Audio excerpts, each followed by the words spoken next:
devices, and with the VA loan, it makes it easier for us to get a home. We were able to purchase this home and then use the money that we were going to use as a down to actually fix up the home. I would tell anybody who is interested in getting a VA loan to just do it. To learn more about VA home loans, visit va.gov/.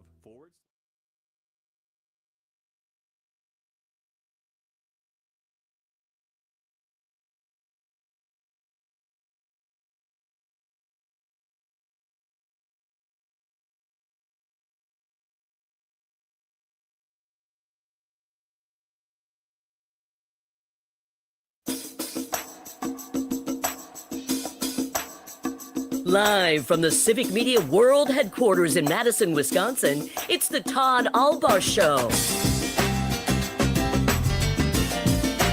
And now, pursuing truth wherever it may lead, here's your host, Todd Allbaugh. Across Wisconsin on the Civic Media Radio Network and streaming worldwide on the Civic Media app. Good afternoon, everybody. I'm Todd Allbaugh, along with our outstanding producer, Mr. Aaron Zommers, on the board. It is Thursday, May 1st, 2025. It is a great day to be a Wisconsinite. Glad to have you along. 6 minutes past the hour of 2 o'clock from the world headquarters of Civic Media in downtown Madison, Wisconsin on State Street. Mr. Zommers, little drizzly out today. Some heavy rains overnight into the morning and cloudy and sprinkles and rain here in Madison. We've had a lot of these very, how shall I say, damp days. Yeah, damp days. But I'm very excited because, look, I mean, we're still parts of the state under some, like, dry conditions, drought. And so the rain's going to help that. And then after basically midday tomorrow, look out. It's like a week's worth of sunny skies and 70-degree temperatures. I am excited. Cannot wait for the weekend. Cannot wait for the week ahead in terms of weather. It is going to be beautiful out there. So enjoy the last of the not quite April showers because they're going to bring May flowers, right? We're already May 1st, Mr. Zommers. Can you believe that? Already into May. Time moves fast when you're having fun. Yeah, absolutely. Absolutely. Big show today. Later on this half hour, Lisa Gomenitz, who is the coordinator of Save Our Songbirds, is going to be here. Now, this is a tag team event, you understand, here at Civic Media, because our friend and colleague, Jane Matnair of Matnair On Air and Greg Bach, they had someone on from the Natural Resources Foundation of Wisconsin yesterday talking about this, because Jane loves all things birds. And they were kind enough to set us up with Lisa, who's going to come on and talk. Well, we'll touch on Fat Bird Week and what that is, but also the seriousness of the conservation side of it. So it's great. We're into spring. And, of course, later on this hour, we'll have our What's Worse edition. Speaking of it, we're into May. Lots of people. There's controversy everywhere. And we like to stir the pot. So today's What's Worse, lawn with weeds or lawns with no weeds, as we venture into No Mow May. The dreaded No Mow May. We'll talk about that a little bit later as well. Big news happening, breaking news as we come on the air in Washington, D.C. regarding the National Security Advisor, Secretary of State, and the UN Ambassador. We're going to sort all that out as we go along here this hour. Take your calls as well, 855-752-4842, 855-752-4842. But I want to begin with this. Breaking news from Washington, D.C., and not maybe was getting the biggest headlines right now if you look across national media, but I think interesting, important, particularly for those of us here in Wisconsin. The House Judiciary Committee meeting this morning, considering a number of things and what's going to go into the budget and whatnot, and there was an amendment offered. Now, why this is important to Wisconsin, that 3 members of the Wisconsin House Republican delegation sit on the House Judiciary Committee. Tom Tiffany, representing the northern part of Wisconsin, Glenn Grothman, kind of the central southeastern part of Wisconsin, kind of right around Lake Winnebago area, Wisconsin, and then and Scott Fitzgerald right in that same neck of the woods as well. So Tiffany, Grothman, and Fitzgerald sit on this committee, House Judiciary. And an amendment was just brought up and it lost by 1 vote, 11-12. And what it is regarding is something that's been in the news a lot. We've talked about it somewhat on this show and others here at Civic Media. And I think it's really important that we don't confuse the issue. This is not an argument or a discussion around people who are documented, undocumented, quote unquote, legal or illegal. It has to do with adherence to the Constitution of the United States. And what we're talking about has been in the news. I guess we didn't touch on this one story here a couple of days ago, but I believe we're up to now three United States citizens who were children. I think all under the age of 6 or 7. One might have been just a few months old, whose mothers were found to be undocumented and were immediately deported. And then their children who had been born here, thus legally United States citizens, were deported with them. And the Trump administration is trying to spin this and make the argument saying, well, we gave them a choice and the mothers chose to take the kids with them. It was their choice. What the Trump administration doesn't explain is that it appears, keyword appears, that these individuals were not given due process. They weren't given time to contact American citizen family members here in the U.S. to say, hey, can you take my kid? It's kind of a big deal when you're asking someone to take the care of your child. Takes a little coordination.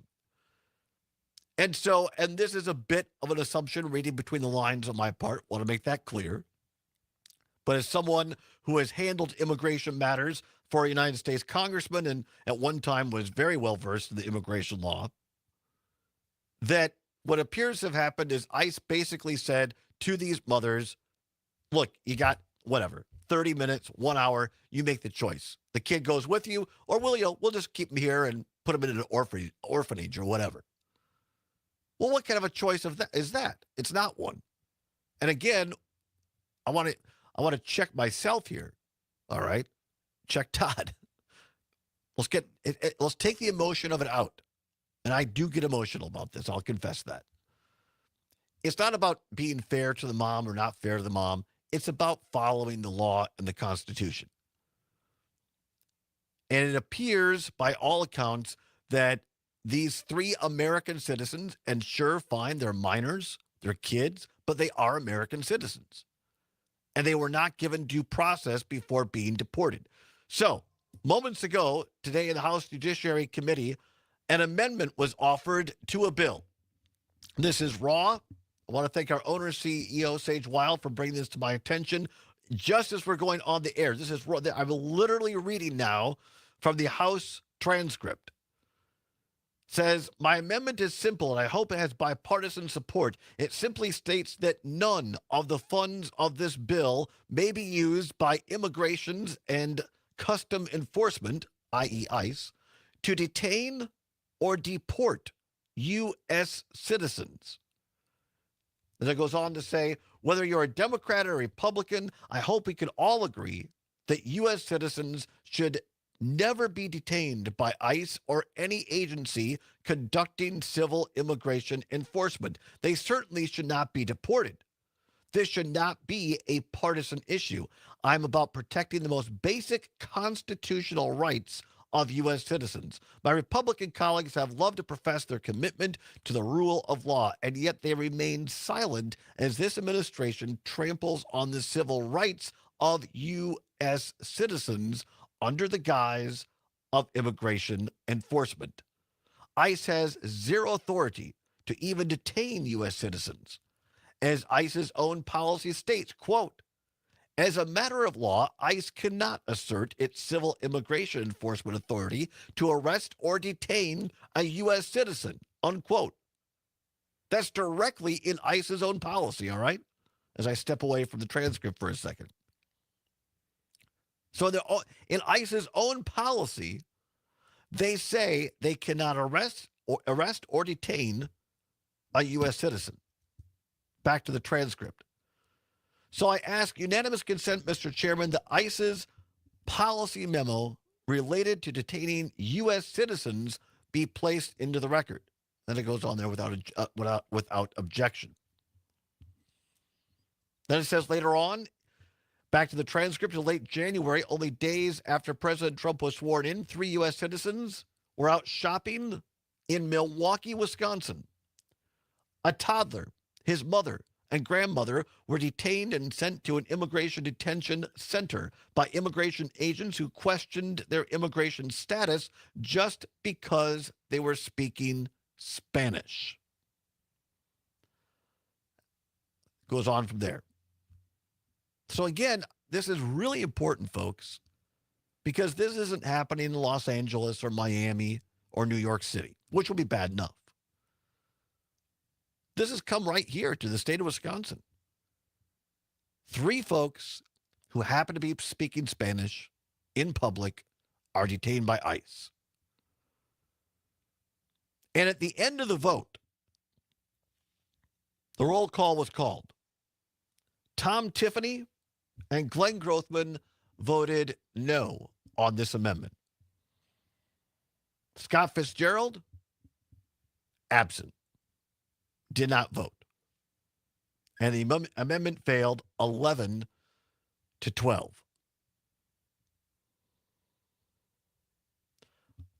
I just simply ask the question, if you can't be for the U.S. Constitution, if you can't stand up and speak out and protect United States citizens, then where are we at, folks?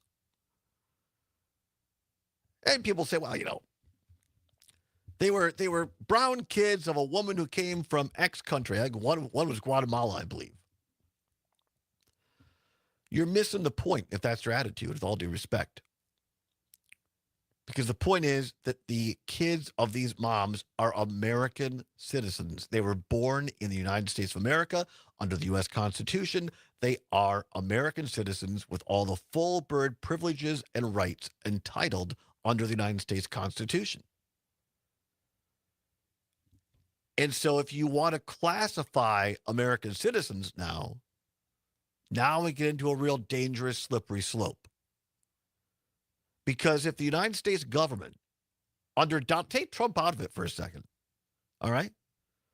If the United States government is allowed to detain and deport United States citizens, period, full stop, then that means they can deport you. And they can deport me. So I find it interesting, and I hope helpful, bringing you the news. I don't take any joy in it. Why do Tom Tiffany and Glenn Grothman feel it's okay for the United States government to deport U.S. citizens? Why did Scott Fitzgerald feel it was not important enough to go from his office or his lunch or wherever he's at and show up and take a vote?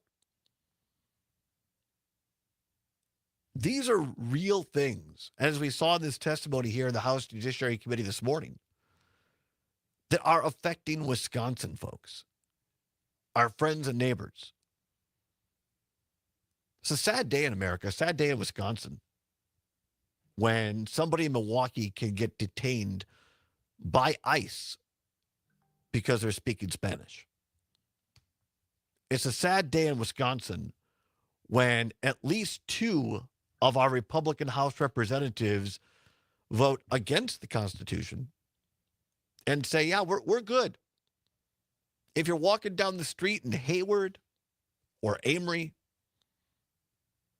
or Manitowoc and you're speaking Spanish, we're good. With ICE agents who are without identification outwardly, without badges, in black cars, if they hear you speaking Spanish, we're good with pulling you over and detaining you and possibly deporting you. 855-752-4842, 855-752-4842. Your calls on the other side. It's a Thursday edition, May 1st, of the Allbaugh Show. You're listening across Wisconsin Civic Media. Welcome to Madison's Real News and Great Conversation, 92.7 WMDX. This is Chad Spate. Sometimes I'm overwhelmed by the hatred and misinformation that consumes our world, but I also know that we cannot build a house of justice and inclusion on a foundation of hatred and lies. We have to practice what we preach. At Chad's Design Build, we confront injustice the same way we confront a poorly built home, with love, compassion, intelligence, and persistence. We engage our community the way we engage our clients, with honesty and humility and the dogged determination that we can do better. Chad's Design Build, remodeling done well with love.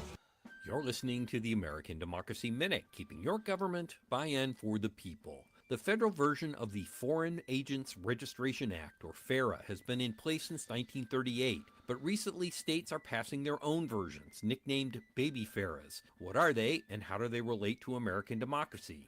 The federal version requires representatives of a foreign principal, government, political party, or individual doing political work in the United States to disclose their relationships, income, and spending. Recently, state legislatures are increasingly concerned with foreign influence in elections and spending on ballot initiatives. April 22nd, Arkansas Governor Sarah Huckabee Sanders signed 2 bills addressing those concerns. HB 1800 amends the state's campaign finance law to require disclosure of political activity by a representative of a hostile foreign principal, specifically Russia, China, North Korea, or Iran, all entities which have meddled in recent U.S. elections.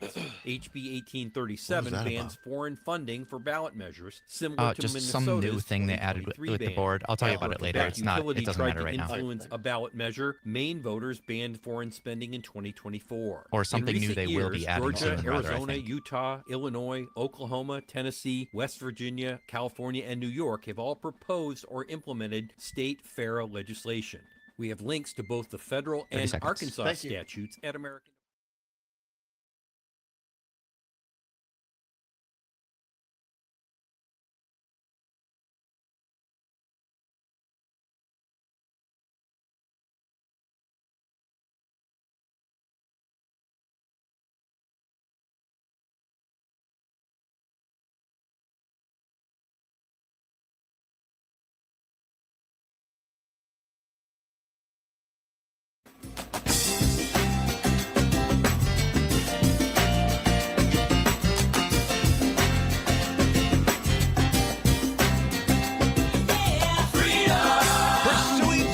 Wherever it may lead, and having fun doing it. Welcome back to the Todd Allbaugh Show on the Civic Media Radio Network. We're going to get to some fun in a minute here. Right now, 22 past the hour of 2 o'clock after the bottom of the hour news break. Going to talk about some fun stuff with Lisa Gomnitz, who is the coordinator of Save Our Songbirds here in Wisconsin. Going to talk conservation and pick up on something our colleague and friend Jane Matnair talked about yesterday on her show, Fat Bird Week. Yes, it's actually a thing. So we'll talk about that after the bottom of the hour. Right now, breaking news. We'll get to this a little bit later in the show. Donald Trump now nominating Walz to be UN ambassador and moving Rubio apparently from Secretary of State to National Security Advisor. It's a merry-go-round out in D.C. right now. You know, sometimes you fail upwards. Sometimes. But what we want to zero in on here at the top of the show is breaking news that I'm not even seeing on the national media outlets right now. It's going under the radar. And it's particularly interesting to me because it involves members of the Wisconsin congressional delegation. House Judiciary Committee moments ago voted down an amendment to a bill that would have prevented ICE from detaining and deporting U.S. citizens, which, by the way, important to note, is a policy contained in ICE's own handbook or policy regulations. It specifically says they can't do that. And so this amendment would have just codified, to use a big word, made sure that it was on the books. That, hey, look, it's in ICE's handbook. Let's us as the Congress just double down on that and say, yeah, we agree. It ain't legal. It ain't right to arrest U.S. citizens like that. I guess this was, by the way, at yesterday's markup hearing. I apologize. It was a markup yesterday. And so it came up for a vote. Tom Tiffany Republican of Wisconsin. Glenn Grothman, Republican of Wisconsin, voted no. The amendment failed 11-2. Scott Fitzgerald, Republican from Wisconsin, was also on the committee, was not there. Took a powder. Didn't want to take a stand. 855-752-4842, 855-752-4842. Let's go to Charles, listening on WAUK in Milwaukee. Charles, thanks for calling. Let's see. Hey, Todd. This is all about being cruel. It's about being cruel. It's about scaring other black and brown people from trying to come to the United States because he think he's going to be able to stop the United States from browning, and that's what they're afraid of. That's why they're floating this ideal of paying women $5,000 to have a baby. And what they really want to come out and say is, we'll pay white women $5,000 if they have babies, because they're scared that the white population is shrinking and is not growing. I don't disagree with you, Charles, and I want to state that I agree with what you just said, but I would ask folks all across Wisconsin who might not be black or brown, might not be a person of color, who say, well, it doesn't really affect me. I think that's a wrong attitude, Charles, because, I mean, I'm going to the Brewer game tomorrow night at AM Fam Field.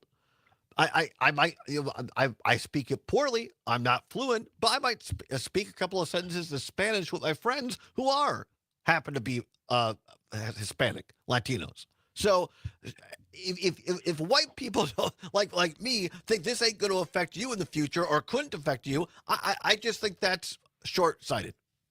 Well, and you're right, because we saw during slavery times the white people that helped the black people, well, they were hung right along with the black people. So no, you're right. It can happen. And I believe that he's definitely going to continue to try to overstep his powers. Like you said, the courts can't really do anything to him. They can't Not so come far, and arrest not a him. lot.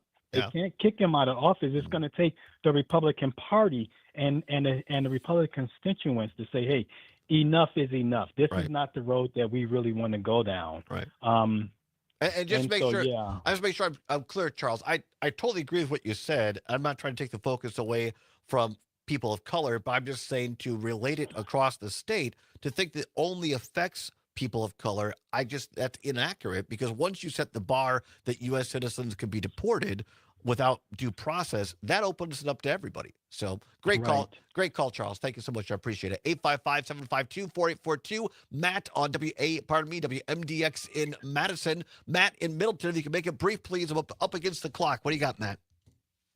Hey, Todd, I was just wondering what you think about America having some grand agreement or something to avoid civil war, where we figure out how to have democracy, liberal values, personal freedoms, and then also this Christian nationalism that wants to go back to the 1800s. Can we give them their own state? Can we give them Idaho and Texas and say just move there and leave us the hell alone? I mean, novel idea. I just don't think it's practical. I think Lincoln set the bar that we're the United States of America. We are a union, and we have to find ways to find commonality to preserve the union. Let's go to Mark quickly in Sac at WMDX. Mark, got about 45 seconds, please. Go ahead. Yes, to the Christian nationalists, most of them should recognize the fact that if their particular beliefs were, they espoused their particular beliefs back in the times of the Puritans, they'd either get flogged out of the community or they'd get hung, because the Puritans considered anything that didn't agree with their Calvinistic brand of Christianity as heresy. And they'd likely face a death sentence and marry good old New England, which was the first area of the country that actually, or the colonies actually banned Christmas. And I can remember I got a little annoyed one time. I was in St. Vincent de Paul here in Prairie du Sac there, and some people were speaking Spanish to each other, and there's some person rather loudly complaining about them speaking Spanish. Well, too bad. I mean, they've got the right to speak the language that they learned at their mother's breast. Appreciate the call, Mark. My response would have been, lo siento. Adios, amigos. Regreso. Más en momento. Listening to the Allbaugh Show on the Civic Media Radio Network.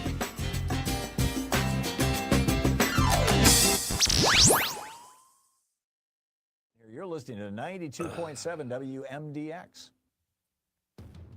Enjoying this local program? Find the complete Civic Media lineup at civicmedia.us or the Civic Media app. Lisa, how are you? I'm well, Todd. How are you? I am doing well also, thank you. Pronounce your last name, please. I'll make sure I have it right. Sure. It's Gomnitz. Gomnitz. Okay, very good. Thank you. I am currently trying to figure out how to rotate. Let's see if we can do that. Here, I can do this to match. Oh, do you want me? Oh, there is that better? Oh, that's all right. All right, thanks. We thought maybe it was on our end. I just wanted to show the loon photo in all this glory, you know. I love it. But we can see it. We can see it. Yeah, that's good. Oh, look at that. Okay. Yeah, we can see it now. Yep.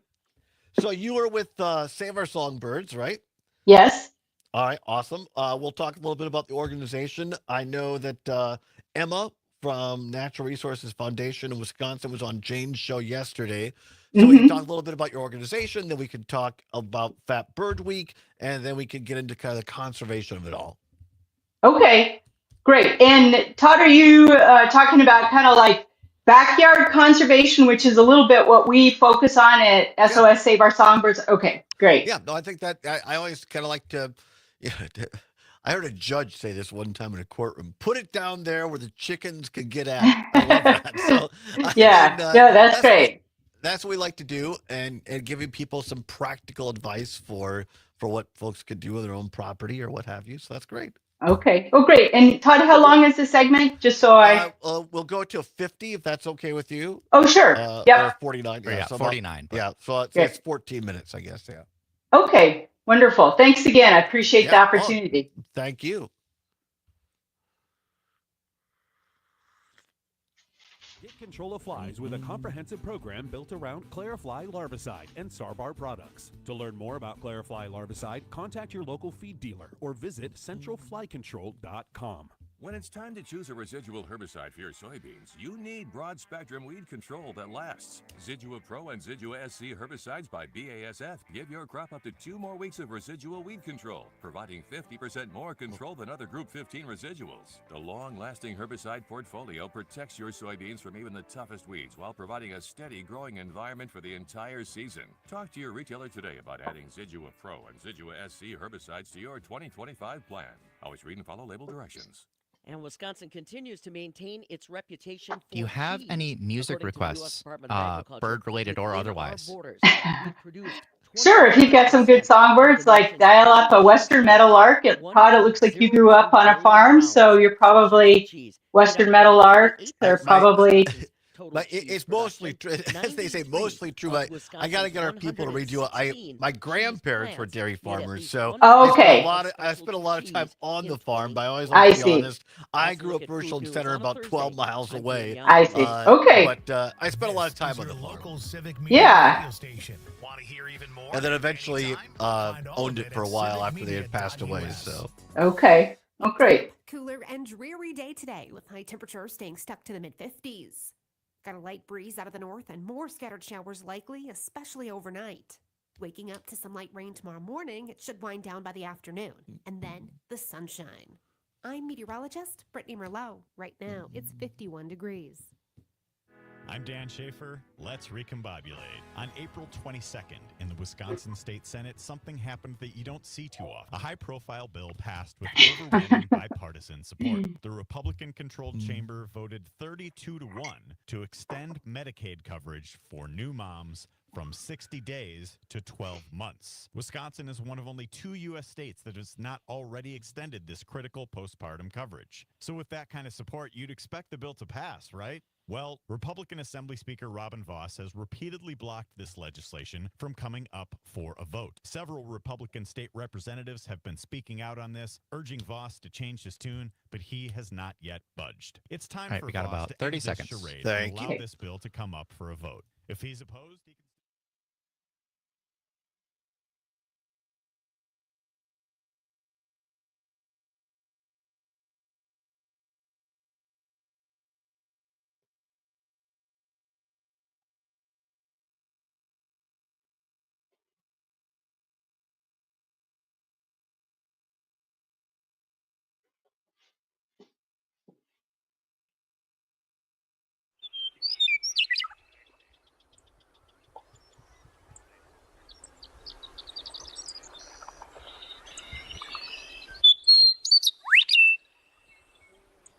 welcome back to the Todd Allbaugh Show on the Civic Media Radio Network. 35 minutes now past the hour of 2 o'clock on this Thursday, May 1st, 2025.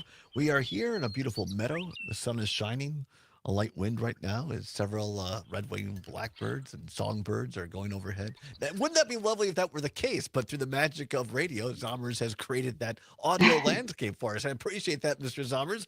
No, it is drizzly and overcast here in downtown Madison, like I know it is amongst much of the state. But things are about to get brighter because we're going to talk about songbirds and Fat Bird Week. And here to help us understand it all is the coordinator of Save Our Songbirds here in Wisconsin, Lisa Gomnitz. And Lisa, we appreciate you joining us via StreamYard. Those sounds just are like music to my ears. Yes. Well, Todd, thank you so much. And today's a great day for birds. I checked last night on Birdcast, and 10 million birds flew over Wisconsin last night. And at kind of peak migration, there were 15 million birds in the air over Wisconsin. So just kind of an amazing time of the year and just an amazing animal to appreciate. I love this. I want to get into what you just said in a second, but I'd be remiss if I didn't say we're kind of doing a tag team show on this subject. Our friend and colleague, Jane McNair, who is on every morning from 9 until 11, she loves birds. She loves all things related to birds. So she had one of the great folks, Emma Schatz, was on her show yesterday from the Natural Resources Foundation of Wisconsin talking about this. And they were kind enough and said, well, let's kind of do a tag team show. So we're kind of picking up the ball with you and the Save Our Songbirds. So I know you guys partner with the Natural Resources Foundation of Wisconsin. And so I appreciate doing this kind of two-show arc here. But tell folks again, because I've heard of this before, people can go online and like follow the migration this time of year of birds. This is fantastic to me. Yes, there's just amazing tools now, Todd. There's one called birdcast.info, INFO, and it uses weather radar and other information to actually forecast what bird traffic's going to be like that night. And then you can go the next day, and again, using weather forecasts, they're able to give you an estimate of the number of birds that flew over, that were up in the air at one time, and also the likely bird species that were represented in that flight. That's just really amazing. Brings kind of home.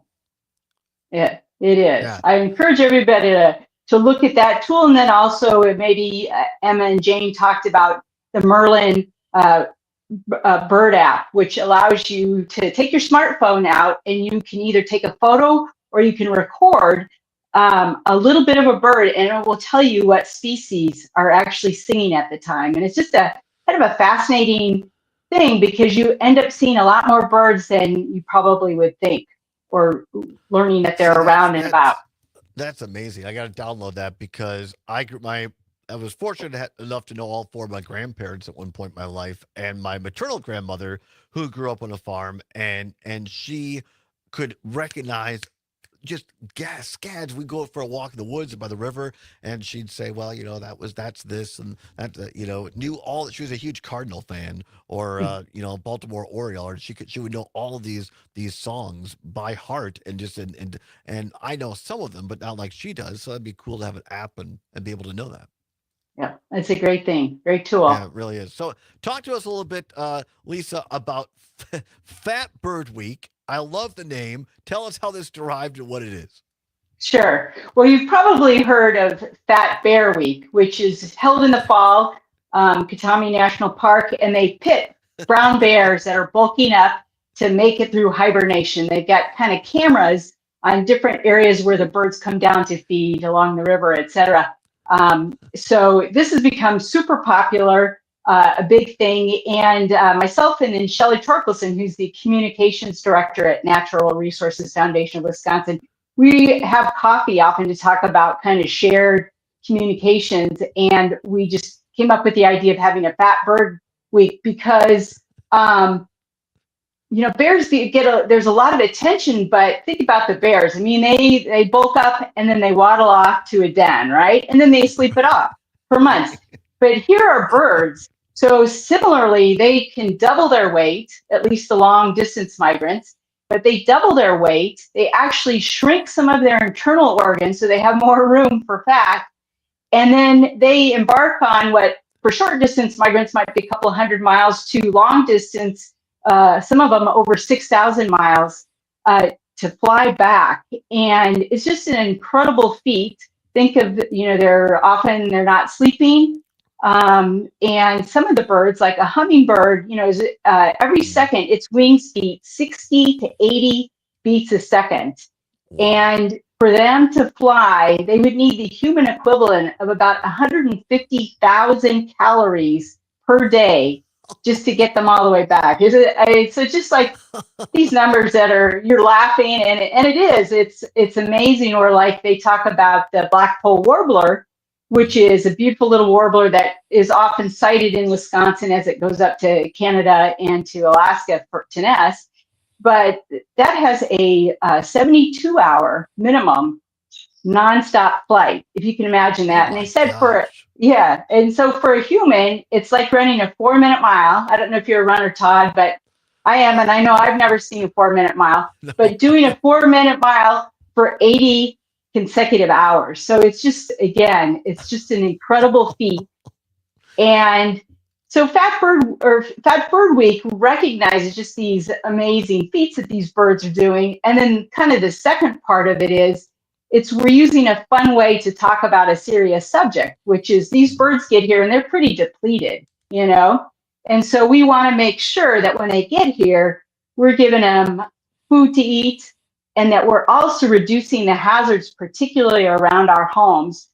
Birds flying into windows kills up to 3.5 billion birds a year in the United States, and almost half of those occur at home windows. So if you've got a window, and let me ask you, have you ever heard a bird hit your window?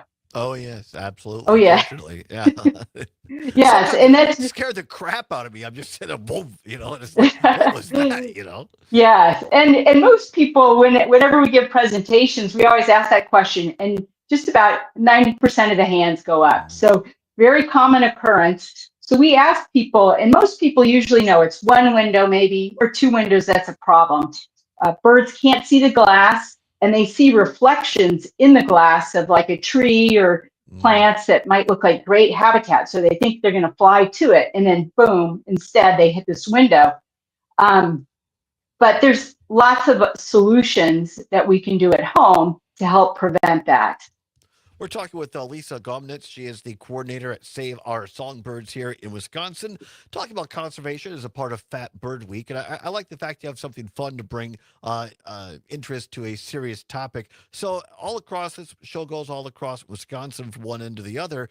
What can we as Wisconsinites do to help in conservation efforts and be supportive? Sure. Well, thank you for that question. Well, number one would be to provide some trees, shrubs, and wildflowers that birds can eat, and then also provide some shelter. And those are going to be native plants, so plants that have evolved in a particular area, along with the soils and the climates and the insects, so that those plants are well suited to that area. And it also means that the insects are able to eat the leaves. There's a real tight relationship between the insects that have evolved to be able to eat certain plants. And so those plants will support particularly lots of caterpillars. And then the caterpillars are what the birds need to feed their young. So 96% of birds that spend most of their life on land need to feed their young caterpillars. So trees are particularly great: oaks, willows, cherries, things like that. Shrubs like dogwoods, service berries, those are all great things. And then in terms of more wildflowers, if you add something that produces seeds, so lots of goldenrod and coneflowers, there's a variety of native perennials that are beautiful for your yard, but also will provide insects. They attract insects, so the birds can eat the insects. And then in the fall, they'll provide seeds that are high in fat. So that high fat content either helps the birds that are going to migrate, so it gives them energy, lightweight energy, or for the birds that will try to make, that will make it through the winter, like our black-capped chickadees and some things like that. It'll give them a nutritious, high-fat fuel to get through the winter. So a couple of things I hear from people just out and about, on feeding birds, especially during this migratory time of the year. The old adage I've heard is, well, once you start, you got to keep going. You can't stop because they get used to it. So I mean, if we're going to feed birds, what should we do it? And do we have to keep going? And then specifically with hummingbirds, there's all kinds of things of what you should or shouldn't put out that either help or harm hummingbirds. Talk to that, please. Yeah, sure. Well, for feeding birds, important to recognize that the vast majority of birds don't necessarily go to feeders, so it's a smaller percentage. And then even the ones that might come to feeders quite a bit in the winter, like a black-capped chickadee or some of the sparrows, they're still only getting a certain small proportion of their diet from our feeders. The research would show that black oil sunflower seeds are the best in terms of if you're going to because I know birdseed can get expensive, right? It adds up. That is one that is, again, high fat and also provides food for lots of different species. So that would be a good bet. And then as far as hummingbirds, one, we'd encourage people to plant some native plants that will provide nectar for hummingbirds. And hummingbirds actually also eat a lot of insects, which is not always that well recognized. I did not know that. So anything that, some of the wildflowers that you would put in your yards, that their seeds later in the year will be attracting insects that hummingbirds can eat. But with the probably one of the keys is to make sure that you are changing the nectar. If you're using sugar and water, and use regular sugar, don't use organic. Don't need to go up. Really? And Okay. don't put in the red food dye. So just go ahead and then make sure that you change it every few days, so that it doesn't get moldy, because certainly as it gets warmer, you don't want to contribute to any kind of disease among birds. So those would be hummingbird tips. That's great. No, I think that's really important because I've heard, I'll go with the stuff from the store that hasn't looked red, or not do that, and so it's just simple. Just is there a certain ratio with sugar to water in a mix for a hummingbird? You know what? I believe it's 4-to-1. Okay. With four portions of water to 1 cup. Yeah. I should check. That's fine. I should check. No, not a problem. We're coming up against a break. Can you stick around for another 5 or 6 minutes here? Sure. Do you have time? All right, because I want to talk a little bit of one of these things are talking about light pollution, particularly during migratory times for birds, and we hear this thing about turning lights out at night or whatever on the porch, and I want to talk a little bit about that, how that can help, and also just other basic conservation things that we can do around our homes or apartments to help songbirds this time of year. We're talking with Lisa Gomnich from the Save Our Songbirds of Wisconsin. It's Fat Bird Week. If only I could make my organs smaller during certain times of the year. Just lose weight. That'd be great. Come on back. It's the Todd Allbaugh Show right here on the Civic Media Radio Network.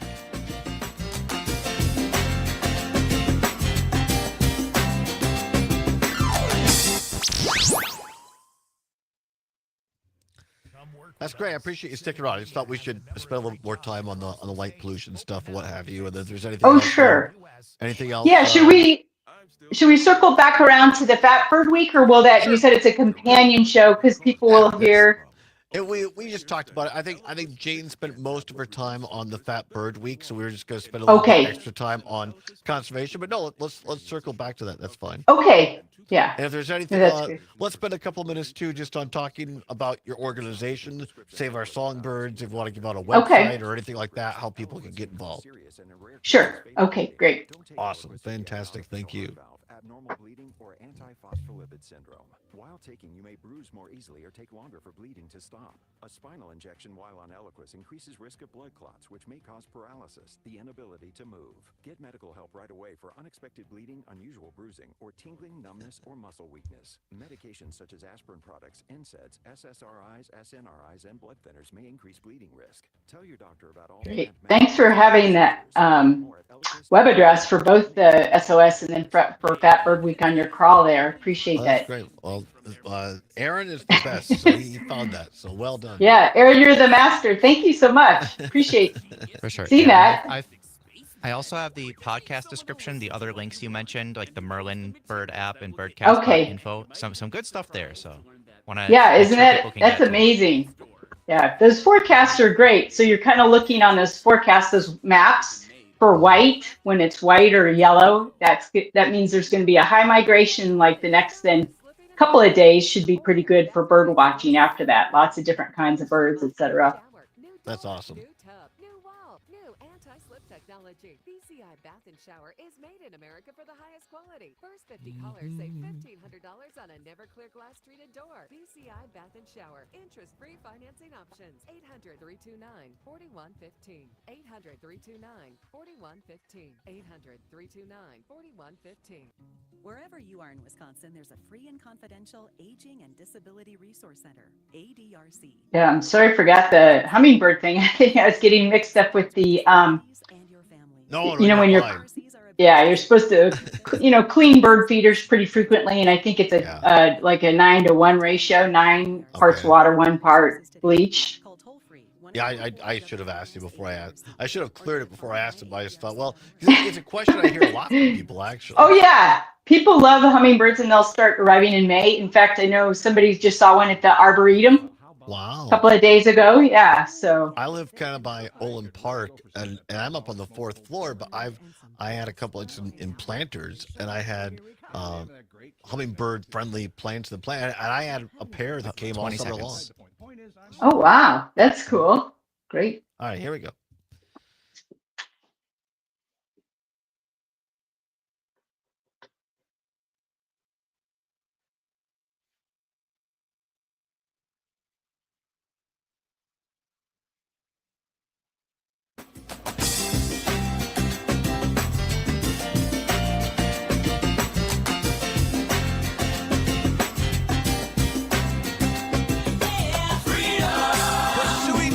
Wherever it may lead and having fun doing it. Welcome back to the Todd Allbaugh Show on the Civic Media Radio Network.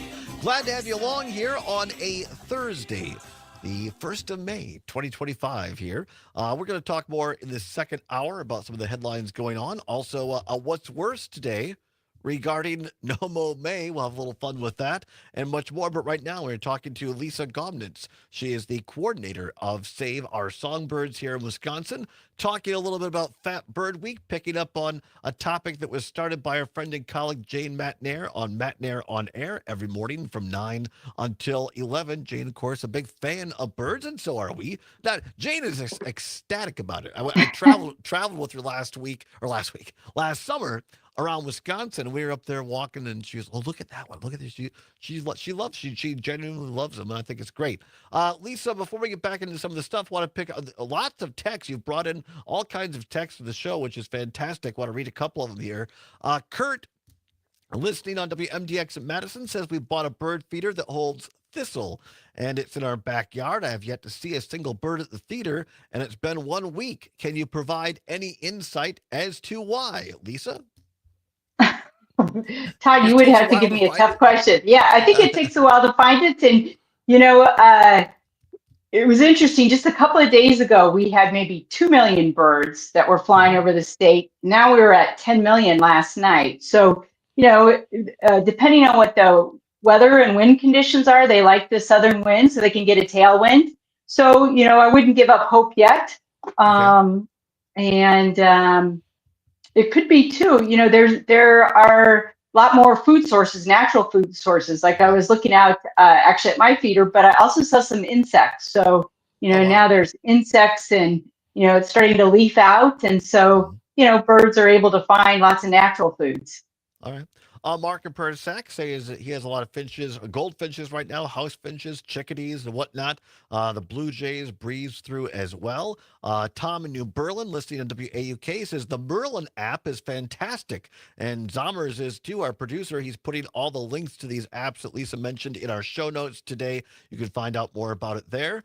Let's see what else we have here. Tom, in listening in Jackson on AUK, says, "Hey Todd, I saw an Oriole this morning. Also a pair of grosbeaks is showing up. A few chipping sparrows. Also rosy finches. Lastly, I hope you're just congratulating having a bird expert on. So that's fantastic. What else here? I guess that's also the question from Tom is suet good for birds? Is it good for birds? Yeah, there's some that bird species that like that. Again, kind of our focus at SOS Save Our Songbirds is trying to put some natural food out there for them, trying to add some plants that are going to be good for birds. Because as I mentioned, not all birds certainly go to feeders, and they're not going to get that much of their food from feeders. So if we can put, some native shrubs, trees, and wildflowers, will, give them a variety of foods across the season. And, as well, there's many different benefits from adding native plants. They help prevent erosion, they help store carbon, they help clean the air. So that's a little bit what kind of our focus is, more so than bird feeding, although certainly, it's awesome that people love birds so much, and it's a great way to connect with birds. My husband's really gotten into one of the groups I presented to, gave us a little bird feeder that attaches to the window, and he now is a big fan. And in fact, his birthday's in 2 weeks, and he asked me to get him some new binoculars. So now, here's a personal text. Mom was listening to the show. We showed up at her house in Richland Center for Easter, and there was a dead bird on her front porch. And we're like, "What happened?" She goes, "Oh, it ran into the window yesterday.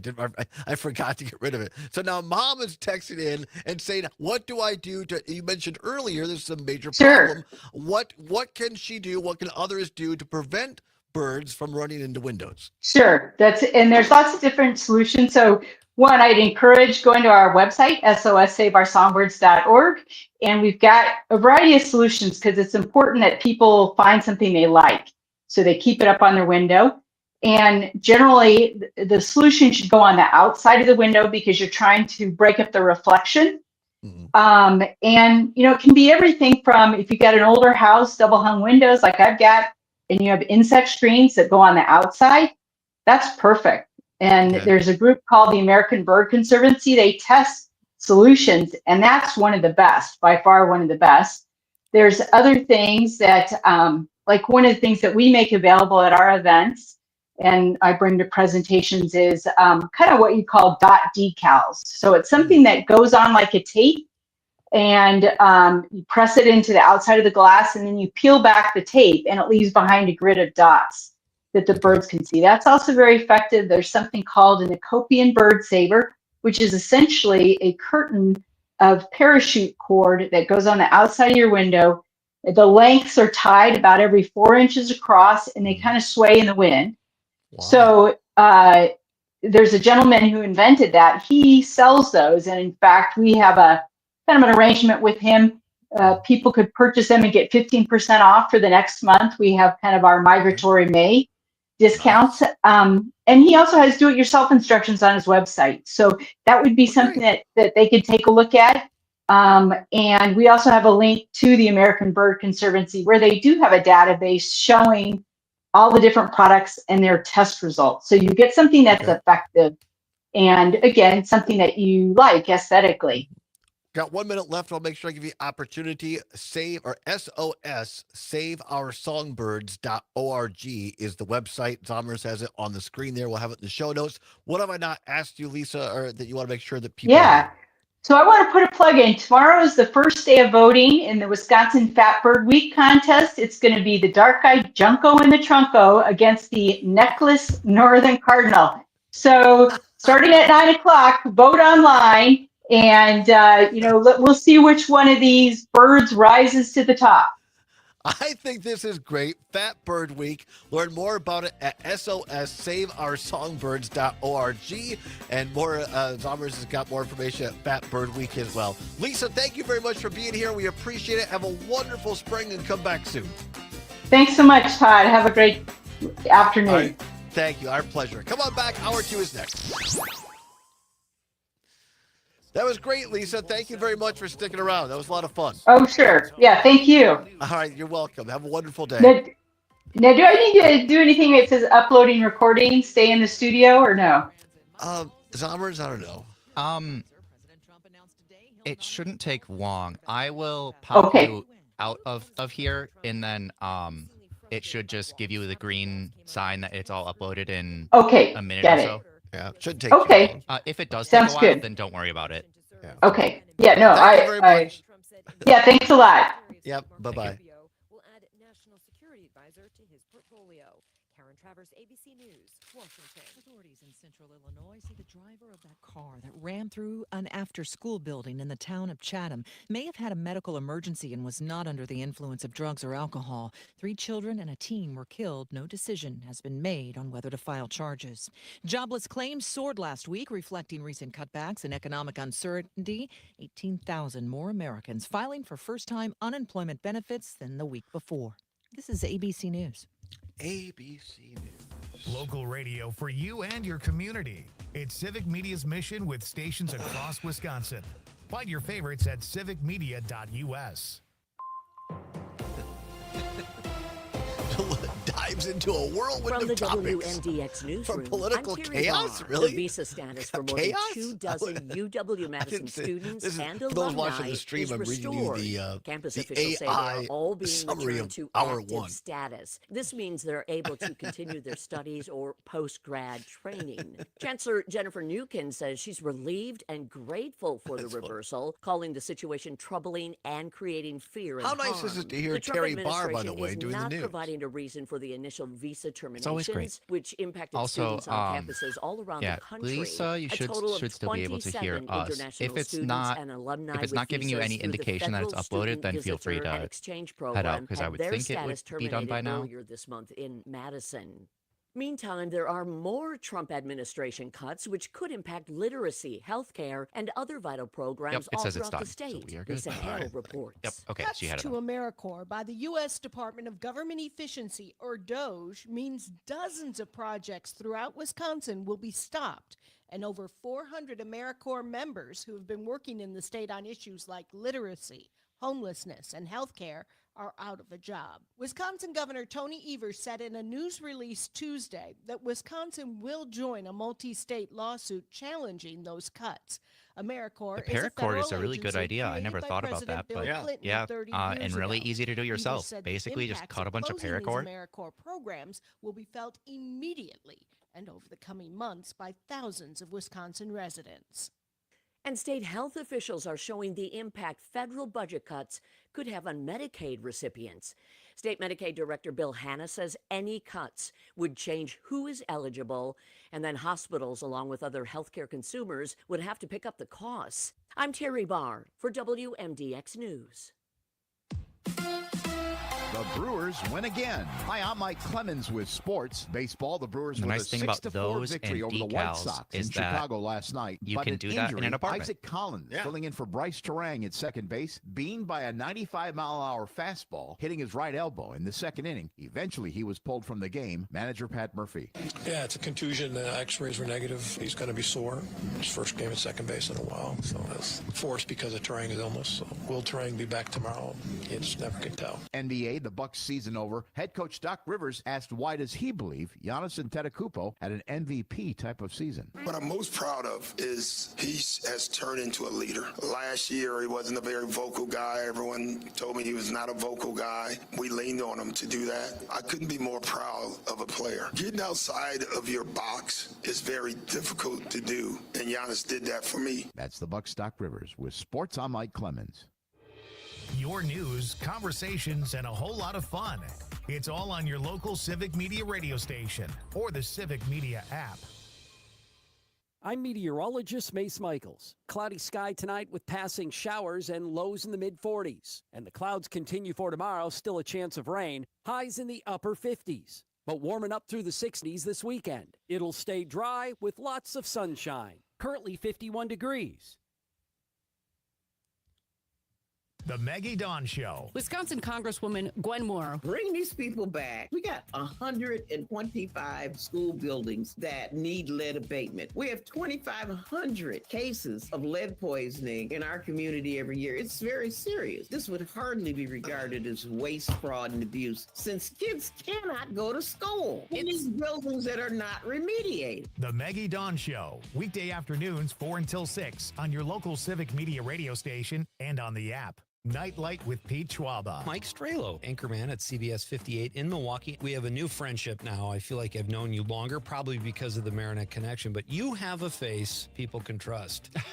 Okay. Do you hear that? I have a very untrustworthy face. I'm trustworthy, but this face is trouble. I love, your wit and your humor. It's You all and Todd stolen. make a great combination here. Nightlight with Pete Schwaba. Weeknights from 20 seconds. Gracias.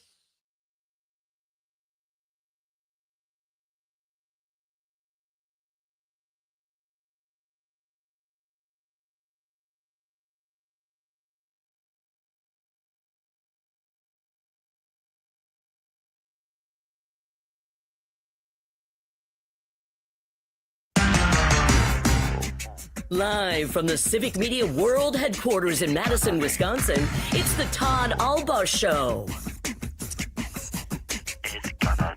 And now, pursuing truth wherever it may lead, here's your host, Todd Allbaugh. You might been hurt, babe. That ain't no lie. Seen them all come and go.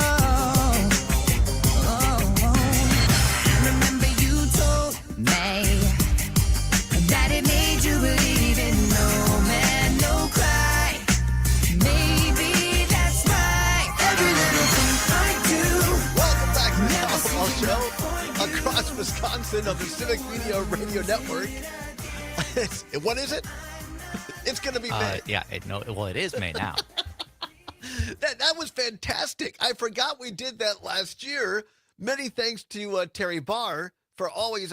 Nobody better in the business than our very own Terry Barr. She's so kind as to do our announcing here on the show. But she's a woman of many, many talents, an Emmy award-winning journalist, amongst others, and hosts co-host of Max Inc. Radio on Saturday nights here at Civic Media, and she's doing the news today here on the Madison station.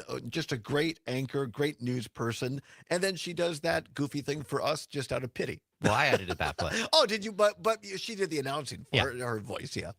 And you put it together, and it was fantastic. That's Justin Timberlake, for those that don't know, and because he doesn't really say it's May, right? It's gonna be me. It's gonna be me, but it sounds like May. Yeah, it's very, and it's every time he says it. It's not just it's gonna be May. It's also somebody told May. That's great. That made me very, very happy. Welcome back to hour number 2 of the show. It is May 1st, 2025. A great day to be Wisconsinite here at the world headquarters of Civic Media in downtown Madison. Overcast, drizzly, and it will continue to be so tonight. Some heavy rains in parts of Wisconsin. Here in Madison, a couple of places where flash flooding in some of the low-lying areas and streets, so be aware of that. Don't go through water that you can't see down to the bottom of. You don't want to fall into a deep, dark pit or something. What do they say? Turn around, don't drown. So just be aware of that. But then after tomorrow, sunny skies. It's going to be a beautiful weekend, and then next week, 70s. And sunny skies across most of Wisconsin. I cannot wait. Many thanks to Lisa Gomnitz from the Save Our Songbirds of Wisconsin. That was a fun segment. Informative as well. Very much so. Yeah, if you go to sossaveursongbirds.org, the website for her organization, there are a lot of interesting resources there, such as a list of what we talked about at the end of last hour, ways to prevent birds from flying into your window. A lot of really easy things to do, and things that you can do in an apartment. They don't modify your home in any way. No, it's fantastic. So appreciate that. Always great talking about conservation here in Wisconsin.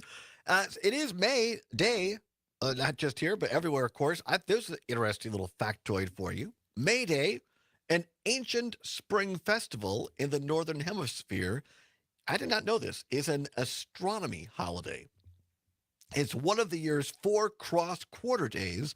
That is, it's midway between an equinox and a solstice. Did you know that, Summers? I did not. I'm more familiar with the International Labor Day or Workers' Day. Well, that's the other part of it as well. It's a lot of holidays. In some places of the world, it is a national holiday. For a lot of places, actually, a national holiday.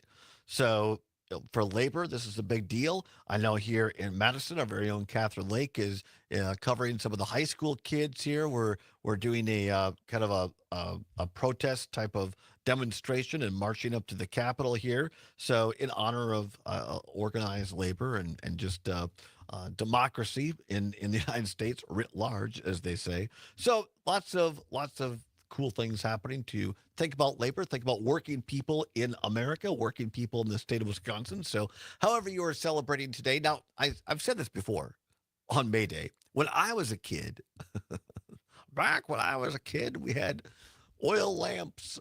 Back when I was a kid, we made May baskets. And you use like construction paper, and then you would put, sometimes it was a little bit like a mini Easter basket, and you put candy or a baked good, maybe a couple of cookies that you baked, or flowers, and then you go leave it on the neighbor's stoop on their doorstep, and then you'd ring the bell and you'd run and hide in the bushes and see the reaction. As you know, I did that up until last year. Is that so? Really.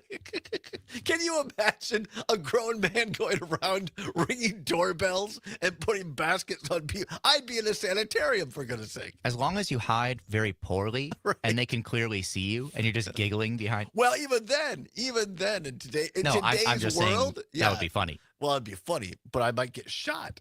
So, but don't do it. Back when you were kids, I'm talking, kindergartner through grade school, you would do this. But I don't know. Do people still make May baskets anymore? I don't know. I'll have to ask. I'll ask my sister, or I guess I'll ask my niece. She's old enough; she can tell me. I'll ask her if she did it. Yeah, I think it's. We should bring back the tradition of May baskets here. Also, I'm very, very excited to talk about this today. Our friends over at Culver's. This is real, by the way. This is. If you want to know where Todd's headed out at 4:01, and you'll find me at the Fish Hatchery Culver's in Madison. This is really great, though. This is the 11th annual Scoops of Thanks benefits, and it's benefiting local Future Farmers of America chapters across the state of Wisconsin.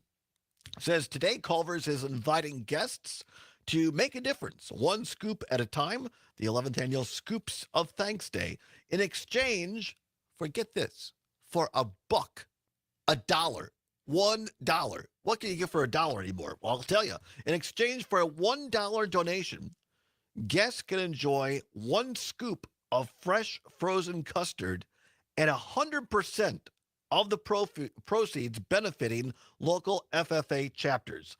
As part of Culver's Thank You Farmers Project, this event helps fund programs that inspire and support the next generation of agricultural leaders. Since 2013, the Thank You Farmers Project has raised more than, get this, as if we needed another reason to love Culver's, the project has raised more than $6.5 million for agricultural education, including over $1 million from previous Scoops of Thanks Day events. Not bad. When we did our show out there last year at one of the corporate Culver's in Richland Center, they were so very kind. Our friend Rich Majeski and others took benevolence on us to let us do our show out there. And yes, it's a great place to get food and custard, but little gets talked about of the philanthropy of Craig and Lee Culver and the entire Culver's organization, whether it's giving millions of dollars to public schools in the state, and in this case, $6.5 million so far to agricultural education in the state of Wisconsin. Allison Demmer, who I believe was on the we had her on the show. She was on the show, yeah. Culver's senior marketing and public relations manager and a former Wisconsin FFA president. Allison says, quote, "We're proud to support the hardworking students and educators shaping the future of agriculture through Scoops of Thanks Day. We're grateful to give guests a simple way to join in this cause while enjoying our delicious frozen custard." And how about this? Backed by popular demand, the How Now brown cow flavor. Yet another reason to go today. It features a chocolate fresh frozen custard infused with Culver's signature root beer, chopped Dove chocolate, and chocolate cake pieces. Will be available for today only. Guests can choose between How Now brown cow, chocolate, or vanilla for their $1 scoop, making it a win-win for both frozen custard fanatics and the agricultural community. Last year, over 169,400 scoops were served nationwide, and Culver's is eager to surpass that milestone in 2025. Guests could order their single scoop of fresh frozen custard through the Culver's website or the app. See, this is how cool they are. I don't even think about that, but you could actually order Culver's now on the app as well. I didn't think about that either. Yeah. I mean, I'd just go to Culver's. You can visit culvers.com to learn more about Thank You Farmers Project or to find participating Culver's locations and join in on Scoops of Thanks for a Day. I think we talked about this before, but it's like what? Most Wisconsinites are within 11 to 12 miles of a Culver's. Yeah, I don't Something like remember. that. I'd have to find that. Well, we had a big map of all the Culvers and other very Wisconsin things to see. You know, how far is the average Wisconsinite from a Quick Trip, from a Culver's? Right. So that's fantastic. National FFA organization is a school-based national youth leadership development organization of more than 1 million students. Members as part of 9,235 local FFA chapters in all 50 states, of course, including right here in the state of Wisconsin. I know the fabulous farm babe, as she likes to call herself, Pam Yonke from the Midwest Farm Report, has, you can't find a bigger proponent, a bigger supporter of FFA, Future Farmers of America, Wisconsin, than Pam Yonke. No, you cannot. She's had those kids and chaperones and advisors on Midwest Farm Report. She travels all over the state. She helps raise funds for them. So I will take a chance and say, I bet you Pam would say, get your rear end to Culver's and enjoy some custard today too, because every dollar you put in the kitty for your Culver's custard is a full dollar, 100% going right to FFA. And this is something we hear, well, where's all the farmers at? What's happening? As someone who, my grandparents were dairy farmers, the other side of the family came from farming backgrounds as well. Look, there's still a lot of great people that are going into farming, going into agriculture. Hey, have we still got the 40 herd dairy cows where mom and dad are there 365 days a year? Maybe here and there, but it's rare. What's happening now, of course, in the dairy industry, as most agriculture, it's always been a business. And this is where I hate it when people say, oh, corporate farming is terrible. No, guess what? Most agriculture and farming in Wisconsin are corporations because it's a brother and a sister or a neighbor and a neighbor or whoever, and they're coming together, 2, 3, 4 families now run these corporations because guess what? Then people can actually take a 2-week vacation. Or they can pool their resources and make healthcare more affordable. So agriculture is changing, but so much of it is still family-based. They are farms in Wisconsin. They are conservators of the land. And, we're still the number 1 cheese-producing state in the country. We can be very proud of that. Our soybean growers, our corn growers, it filters down to our ethanol producers. I mean, agriculture is everywhere, and we need young people to keep that going. And FFA is a great organization. And you don't have to be a farm kid, by the way, to be at FFA. There are a lot of kids that live in town who are still a part of FFA, who are still a part of 4-H, and they're great organizations, not just to learn the industry of agriculture, but also to learn skills like organization, how to run a meeting, how to work together, how to plan. They're just great building blocks for young people in our high schools all across the state of Wisconsin. Get to Culver's. That's where I'm going after the show today. We're going to take a break. When we come back, we're going to talk No Mo May. It's. I know it's controversial for some, not particularly for me, but we'll come back. I think Zomer, we're on the same page on this one, right? Yeah, I used to be on the opposite page of you, but then there was a certain development that happened a year or two ago that we'll talk about on the other side. That made me angrily change my mind. I brought him over to the other side. We'll have some fun with it after this. It's the Todd Allbaugh Show for a May 1st on the Civic Media Radio Network.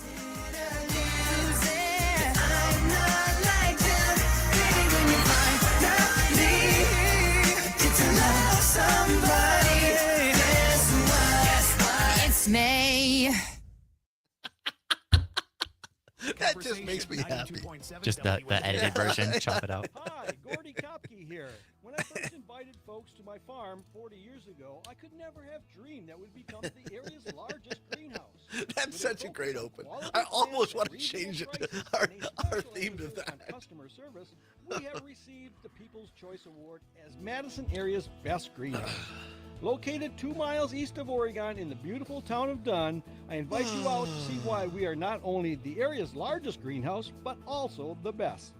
The Comfy Cauldron Slice of Heaven Market is back Saturday, May 17th, 10 a.m. to 4 p.m. at 210 Main Street in DeForest. Come see makers, bakers, and healers show their talents. Free entry, parking, and gifts available for those who walk in the Comfy Cauldron doors.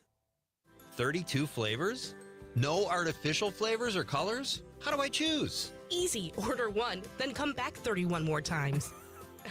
Frosty's, West Madison's new ice cream spot, 702 South Gammon Road.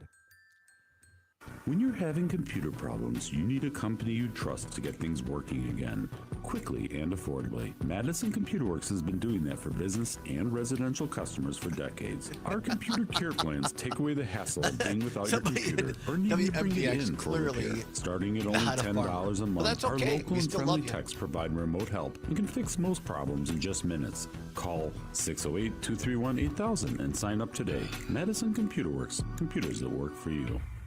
Tons of glass artists share the same passion for eye-catching art as Ignite Glass and Gifts, so we're showcasing their work alongside our talented local artists and our in-house Ignite artists. The latest techniques, the hottest colors, and mind-blowing designs are here for you to enjoy.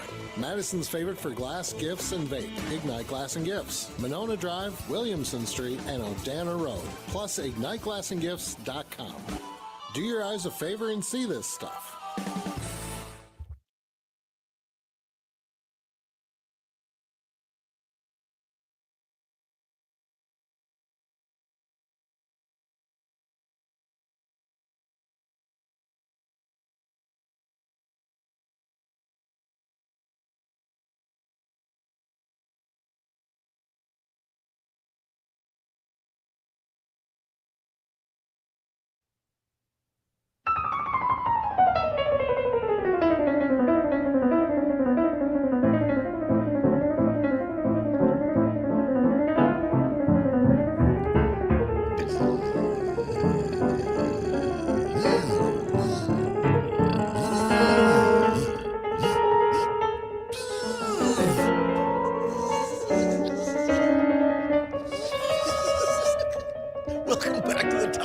Show on the Civic Media Radio Network.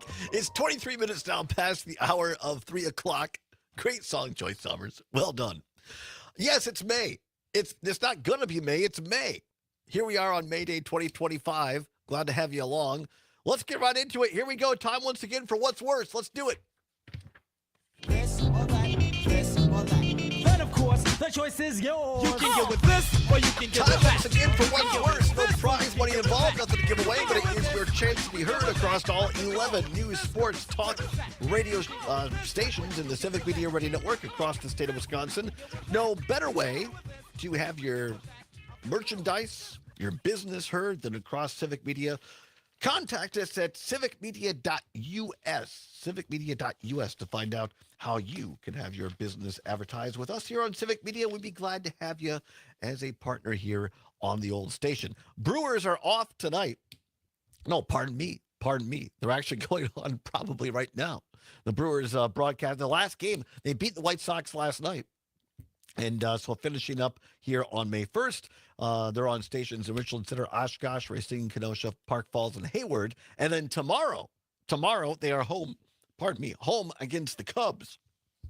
Chicago Cubs come. The Cubs come to town. Speaking of, there's that great. See if you can find it. Will Ferrell as Harry Carey on SNL talking about cheese. The moon's like cheese.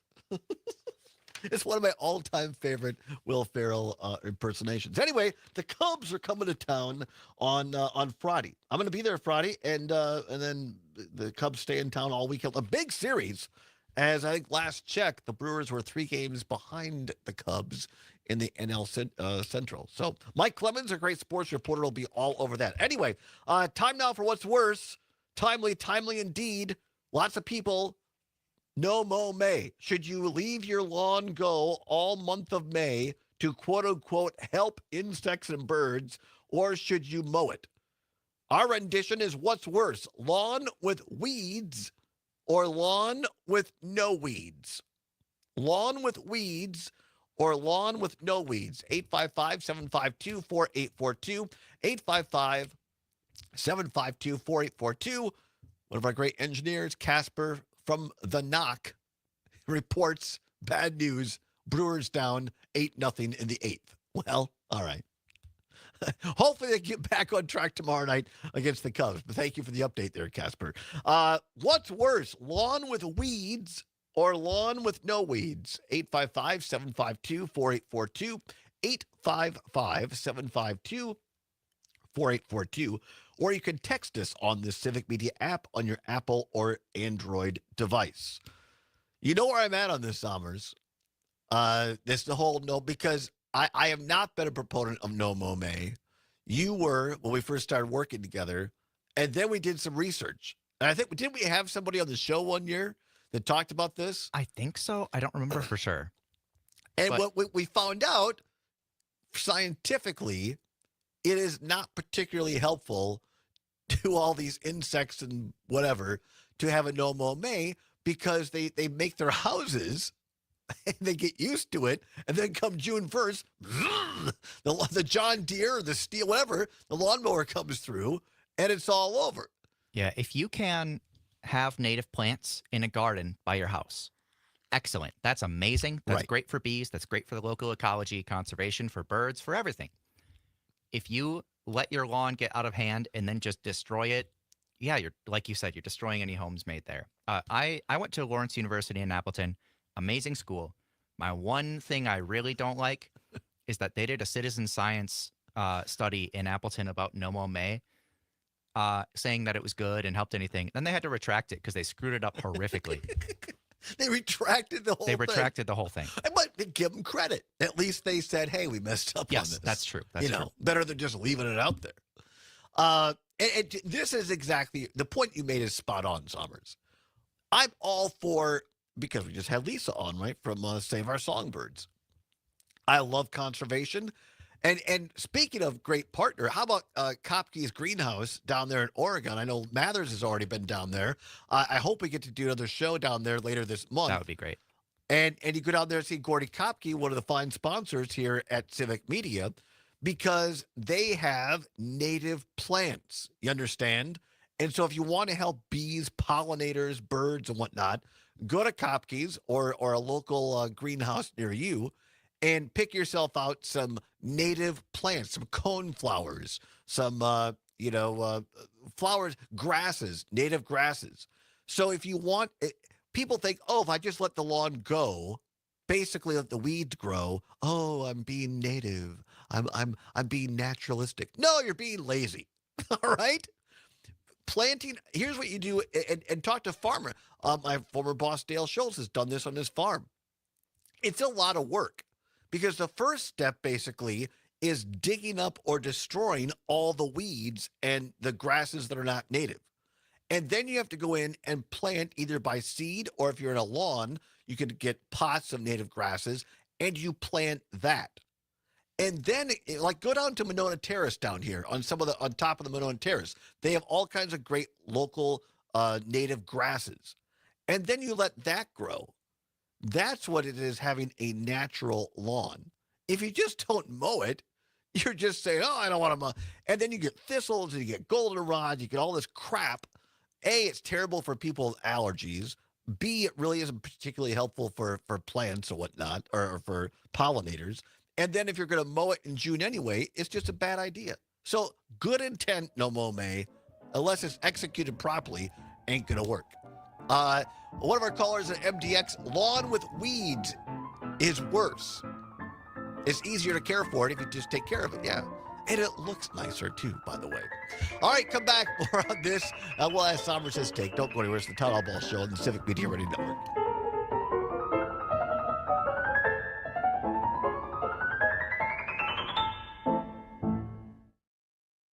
Madison's real news and great conversation. 92.7 WMDX. Tyler Rapids will come back and explain. Well, did he mean to have an S in there? Or not? Oh, that's the a lawn question. without a weed? No, is it supposed to be a lawn without weeds is no fun, or a lawn without weed is no fun? Oh, I don't know. Wondering what it means for their Tyler, if you're listening in the app, let us know. Midwest Because that's a whole Farm other Report, thing. and Jenny If you've got a the dairy lawn market with advisor weed. with Everag, is here to explain how these checks the dairy farmers are going to get will look come June. Overall, I explain it to my clients as your overall Did you find that Will Ferrell thing? won't drastically I'm trying to find it. different or change the price that's to them. The bucket Do you ever on the notice milk the check moon's will like change. cheese? So class 3 will be at a discount as itself as class 3 because of the change to the proteins and the make allowance within cheese. But that make allowance, a lot of processors had already been building that into the milk check in a different category. As Wackershauser was saying, even though the federal milk marketing orders will take place in June, Okay, I found it. we will All right, not cool. see any big changes in those milk checks for the farmers. From the Midwest Farm Report, I'm Ben Jarbo, and we'll see how the markets ended today right after this. Oh, it is grilling season, and it is time for you to meet Bavaria Sausage if you haven't already. Fabulous Farm Babe Pam Yankee reminding you they're located at the corner of Nesbitt Road, Fitzroy Road in Fitchburg. Open Monday through Friday, 9 until 7, Saturday, 9 until 1. Always open online, BavariaSausage.com. Just take a look at the variety that you can select from for the center of the plate, the center of the grill. And always keep in mind the clean labels that you're looking at. Bavaria Sausage relies on tried and true old world recipes that really require very few ingredients. They're also always changing product offerings, trying to make sure that you're finding not only the convenience you're looking for, but the quality and taste you're always looking for. Simple to find, BavariaSausage.com, or go to the store, corner of Nesbitt Road, Fitzroy Road in Fitchburg, Monday through Friday, 9 until 7, Saturday, 9 until 1. BavariaSausage.com, get shopping. I'm Ben Jarbo with the Midwest Farm Report. Now let's take a look at how the markets ended up this Thursday. Cash corn is down 3 1/4 at 4.72 1/4, with new crop corn up a penny at 4.47 1/4. Cash soybeans are up 5 3/4 cents at 10.50 1/4, with new crop soybeans up 5 3/4 cents at 10.24.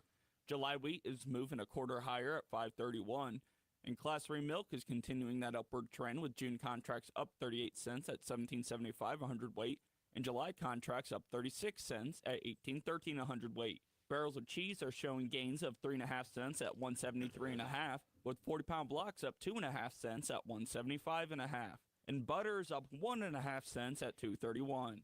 For the Midwest Farm Report, I'm Ben Jarbo. Enjoying this local program? Find the complete Civic Media lineup at civicmedia.us or the Civic Media app. I'm meteorologist Mace Michaels. Cloudy sky tonight with passing showers and lows in the mid-40s. And the clouds continue for tomorrow, still a chance of rain. Highs in the upper 50s. But warming up through the 60s this weekend. It'll stay dry with lots of sunshine. Currently 51 degrees. Amicus, a law review with Jim Santel. Ross calling in. Thanks for your show. I'm just wondering if we're watching or witnessing a legal system where what we thought was precedent is now going to be sort of cast away. The reality is the question that you raise, about the future? And what are the implications when, in fact, the things we understood always to be bedrocks of our community, of our nation, are no longer that? Amicus, a law review, Saturday mornings from 9 to 11. The John and Gordy Show. You know the name J.J. Thompson? He was a real trendsetter going by the name J.J. back in the 1800s. Yeah. They didn't do that exactly. then? Well, 1897, J.J. Thompson, he announced the discovery of the electron. Did he show it to everybody? Yeah. Pulled one out of his pocket. It's nice that you discovered the electron, JJ, but where is it? Weekday mornings 6 till 8 on 92.7 W. 15 seconds. All right.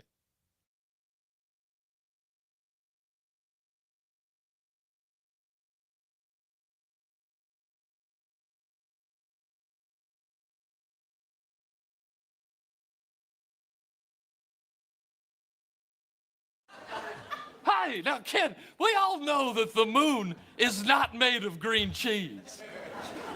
Yes, that's true, Harry. But what if it were made of barbecue spare ribs? Would you eat it then? What? I know I would. Heck, I'd have seconds. And then polish it off with a tall, cool Budweiser.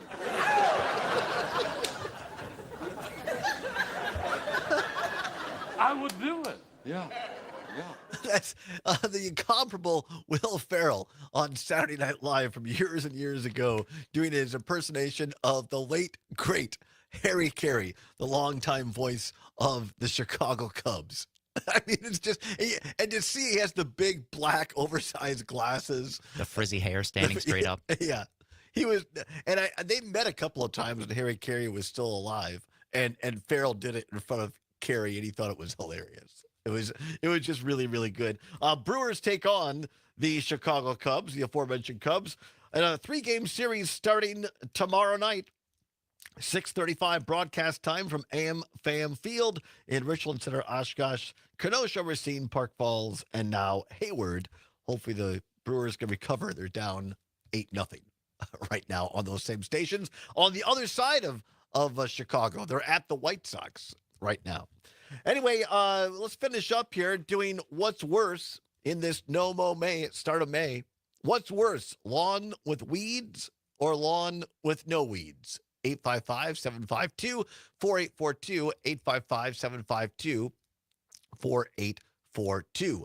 Brian, listening on WAUK in Milwaukee on the text line, said weeds are bad. Fond memories, pardon me, of picking weeds as a kid.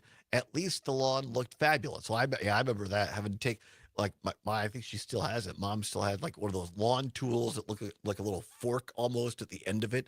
And you always get the root. Don't pull it out. Don't pull the dandelion out. You got to get the root. So that was always a lot of fun. And then reseeding with those like sheets of grass seeds. Oh, right. Yeah. We weren't that fancy. We just had a bag of grass seed, and you had to fight the birds away because they were going to eat the grass seed. Now this is Tyler in Wisconsin Rapids. Tyler, if you're listening, clarify this, because Tyler said a lawn without weed is no fun at all. Power to the bee. Now we're confused, Tyler. Did you mean to say a lawn without weeds, plural, is no fun at all, or just a lawn without weed? Because that's an entirely different lawn. if you have a lawn and weed, which, that's a whole other 420 day, I guess you'd say.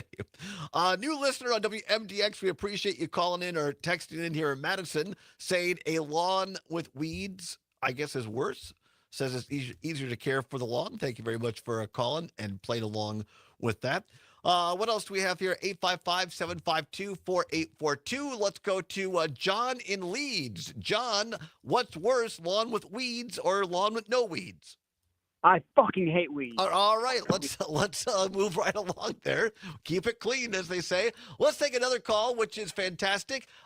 Now, we mentioned him earlier in the show. We were down there last year in Oregon at Kopke's greenhouse. Gordy Kopke is on the line. Gordy, did you hear us talking about you? Because we just got done saying what a great place it is to buy native plants. Yes, I did, but I appreciate the mention. I was just calling in about the weed story. And I've always been a fan of the natural, and I can remember my dad, who, when he was alive, lived a mile up the road on the farm I grew up on. Yeah. And he'd come down and look at his lawn, and he'd just shake his head. Because he was always the no-weed kind of mow Right. your lawn. And I just said, hey, Dad, it's prairie restoration. Right? Right. Yeah, and I don't have sprinklers on my lawn like a lot of these folks in town do. And so you get one of those hot, dry August, and the only thing that's green in my lawn are the darn weeds. Well, that happens, right? I mean, That's right. But now we're doing business on the. I'll give you a call off the air. But last year we were down there. We did a show at your greenhouse in Oregon to promote the big veteran or the Memorial Day event. Are you going to have that again? And B, if so, can we come down and promote it? Yes, we are having it again. It's the last Sunday in May, and you're welcome to come out and promote it. And All right. We'll get a time set up and have you come out. Well, that's great. And for those listening, particularly on MDX in Madison, we always appreciate your sponsorship, Gordy. But if people need, now I got a beautiful rose bush from you guys last year. I planted it like you told me at Mom's house in Richland Center, and it's coming up. It looks beautiful. We got rhubarb that we got from you guys last year. It's a couple of inches or 3 inches high already, and some native flowers as well. And that's what you want if you want to create a great garden for pollinators, right, Gordy? Absolutely. Our gals are well versed into helping customers in here. Not only we were rated #1 greenhouse, but we were rated #1 customer service, and that includes all businesses in Dane County. Incredible. And because we have such a great, knowledgeable staff that can answer all of your questions, and they love what they're doing, and they do a great job in making me look good. Well, you're looking awful good as well, Gordy. But A, congratulations. B, from spending time there, it doesn't surprise me one bit. Because what I love about your staff, like you say, they're very knowledgeable, but they're very chill. And they'll just say, "Are you doing okay? Have any questions?" They don't. If you want to look around, they don't bug you. But someone is a few feet away with knowledge if you need it. Yes, absolutely. It's fantastic. Well, Gordy, thanks for your listenership. Thanks for your sponsorship as always, and we'll work it out off the air. But we'll be down later this month, and because you guys have this great fundraiser you do for the honor flights for American and Wisconsin veterans. You raise money for them. You have these great pots people can bid on. Great food and entertainment as well. So we'll be down later on, Gordy. Sounds good, Todd. Thank you so much. Really appreciate it. Gordy Kopke, ladies and gentlemen, checking in from Kopke's Greenhouse. Great place here. Part of what makes Wisconsin great, and we appreciate their sponsorship. Let's check in with Kurt in Madison on WMDX here in Madison. Kurt, what's worse, lawn with weeds or lawn with no weeds? In the infamous words of Earl, come on, man. That's fantastic. That was well done. Well done. So what's worse, lawn with weeds or lawn with no weeds? These people with letting their lawns turn into a weed fest, it just propagates more disastrous weeds for everybody else. Thank you. It's all nonsense. Thank you. I could not agree more with you. And again, I'm all for doing it the right way, like our friend Gordy just told us how to do. Plant native species of grasses or flowering plants or whatever, and that will help the pollinators. But just letting your lawn go, that ain't the way to do it, right, Kurt? All right, Kurt's gone already. He's having it up. He's having a beverage, probably. I'm not sure. That was a great Earl, by the way. It was solid, yeah. It was solid. Sean, listening in Richland Center on the old home station, WRCE, says lawn with weeds seems to have dog dew hiding in them. That is like kryptonite for a delivery person. Oh, right? Exactly right, Sean. Exactly. Because then it tracks, you got on the bottom of your foot. It might get in the car or the vehicle or the truck or what have you. You don't want that. You don't want that. All right. I know the answer is Zombers, but what's worse? Yeah, lawns with weeds are worse. If you have native plants and you are maintaining it in a healthy manner, I obviously don't mean that, but if it's just a lawn that you're letting grow and it has random garbage in it, yeah, that's worse. Yeah, absolutely. So for various reasons we already stated, lawn with weeds 10 times worse for all the reasons we stated. So just, either A, keep your grass mowed, or B, I should say, 100% help our pollinators, help our birds and insects out there, but do it in the right way. And as we heard earlier, get down to one of our fine sponsors, Kopke Greenhouse in Oregon, Wisconsin. You will not find people better, ready to prepared. How about that? How about that? Kopke is winning an award for their service as well. Like you said, I'm unsurprised. Yeah. I do have one other caveat, though, on the lawns. If by lawns with no weeds, you mean somebody who obsessively manicures and wastes tons of water on it, well, that's a whole nother kettle of fish. I think I knew a guy who used to work with Don Armitage, great guy. He would aerate the lawn, and you get the thing where it takes out plugs basically of soil every so often, and that helps aerate the lawn, and that helps it kind of naturally grow well. I didn't know that was the thing. Like particularly when I drive through Wisconsin, and you'll see a farmer or someone in a rural area, and they have a huge yard, and they have it just mown to precision, and they have beautiful flowers gardens and maybe native species in there as well. And it's stunning to see people that have the time and the pride to do that and do it well. So good on you. Good on you. Oh, Tyler in Wisconsin Rapids, we had the question earlier, did he mean a lawn without weeds or a lawn without weed? The text back in and says, as our fearless leader is fond of saying, I plead the fifth. Hey, it's all native. It's all native plants. Oh, by the way, you can check, if you can't get down to Oregon, if you're in check out. I think Kopkes are still part of the Dane County Farmers Market. I believe so. You can check them on the square on Saturdays, which tomorrow or this Saturday. Why do I think it's Friday? On Saturday, it's going to be a beautiful day. And no, I have not had any weed prior to the show. Although some people may think I have. All right, that was a great addition. That was a great addition of What's Worse. It was. And glad to hear from people with a variety of opinions. Yes. Yeah, all opinions welcome. No subject off limit, as our friend Matt Flynn likes to say. All right, couple of news headlines for you. We said it was a big day out in Washington, D.C. Indeed, it is, following several stories for you. President Trump announced today that he is nominating Mike Walls to serve as the UN ambassador. This is after it was announced that Mike Walls had been fired as national security advisor. Marco Rubio, as if this guy doesn't have enough to do, he's already Secretary of State. He is now going to serve as the interim national security advisor while also serving as Secretary of State. Walls had been on shaky ground since he added a journalist to a group chat, a signal chat, on military strikes. So they had to pin this on somebody, and so they decided that Walls was going to be the guy. So they got rid of him from the defense and security area, and they said, oh, here's a guy who doesn't know his rear end from a hole in the ground. Let's make him UN ambassador, because we all know this will go very, very well. So he's being Mike Walls, as they say, being repurposed in the Trump administration.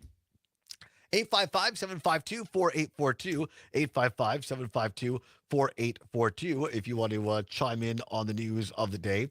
Also, a Trump-appointed federal judge in Texas has ruled that the president unlawfully invoked the Alien Enemies Act and blocked the administration from quickly deporting some alleged members of a Venezuelan gang.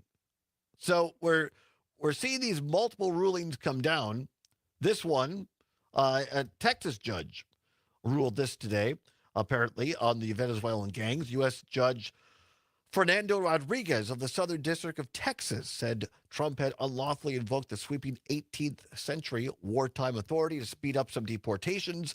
His decision means Trump cannot rely on the law to detain or deport any alleged members of this Venezuelan gang within the judge's district. So this is good news. I mean, let's take a little time to say good news. And this is something I've been very concerned about. That will the courts hold? And in this case, they have. So let's celebrate that. Celebrate May. It is May. Stay tuned. A little more Justin Timberlake. We can only play this song once a year. Come on back on the Civic Media Radio Network. It's May. Local news, weather, and sports on air and streaming on the Civic Media app. This is the Civic Media Radio Network. Unlock the magic within. Come to the Comfy Cauldron, DeForest's sanctuary for healing massage and spiritual connection to people I also, in the of present course, and have, the past. you Your know, mind, just body, and the spirit it's going to be deserve this. May thing. Book your It's gonna be May. And patio time also, in Madison. It's May. Kick off spring with a cold one with friends on the Lazy Oak We can patio. end with During that. Milwaukee Okay, we can end with kids that. get half off of wing baskets. Plus, the Lazy Oak Lounge is a great place for lunch with great daily specials, soups made from scratch, and fast, friendly service. The Lazy Oak Lounge, 1617 North Stoughton Road in Madison. Find specials, menus, and more at lazyoaklounge.com. Spring is here. Make your lawn the envy of the neighborhood with EB3 Landscaping. With 15 years of top quality service, they treat your property like their own. 608-209-2185 for expert care and a vibrant tomorrow. What? You got a text from someone? Schaefer, let's Kurt was recombust. listening to the On April stream. 22nd, in the Wisconsin State Senate, something our happens creative that you caller. don't see too often. A high-profile bill passed with overwhelming They called bipartisan earlier. support. The Republican-controlled chamber voted 32-1 to extend No, not on there. Medicaid The one you had to coverage hit the for dumb new button for. moms from 60 days to Oh, 12 months. you mean Wisconsin is Kurt, one your of friend only Kurt. two Yeah, I was states thinking that Kurt and has Madison. I'm I was sorry, like, sorry. extended no, this yeah. critical postpartum coverage. Yeah, so with that he kind of sounded support, normal. You'd expect the bill to pass, right? Well, Republican Assembly Speaker And he brought Robert up like a Vos has specific type of repeatedly grass blocked that he this wanted to talk legislation about. And from so I coming looked it up and I was for like, a yeah, vote. this will be a good Several topic. Republican Maybe state that was the representatives problem. have He been was speaking on the out grass. this, Maybe. urging Vos to That was change a his different tune, type of but He grass. has not yet budged. Kurt It's time said for because Vos he was to end listening to the this Brewer charade game, and allow and this then he bill to tuned come into up for a the vote. stream. If He he's said it was opposed, the he can first still thing vote he against heard. it. But one That's person amazing. should not block a Great bill that timing. has already been Great supported by the majority of his own party. Let the people vote, Mr. Speaker. Find I all of mean, Dan's he's work not at the wrong. It's Recombobulation just we area. can't use that kind of language on the air. It's the Eco Minute powered by Clean Wisconsin, your environmental voice since 1970. I'm Amy Barrio. Wisconsin's general fishing season opens May 3rd with more than 15,000 lakes, 42,000 miles of streams and rivers, 1,000 miles of Great Lakes shoreline, and 260 miles of the Mississippi River. There are plenty of great places to cast your line. But you might want to check out the DNR's fish consumption advisories before you head out. Wisconsin's fish can be contaminated with mercury, PFAS chemicals, and PCBs. No Mow May is here, but experts say you don't have to go ECP? too crazy to protect pollinators in your yard. Instead, support pollinator habitat Well, all year 30 round seconds. by All right, planting thank you. native perennial flowers.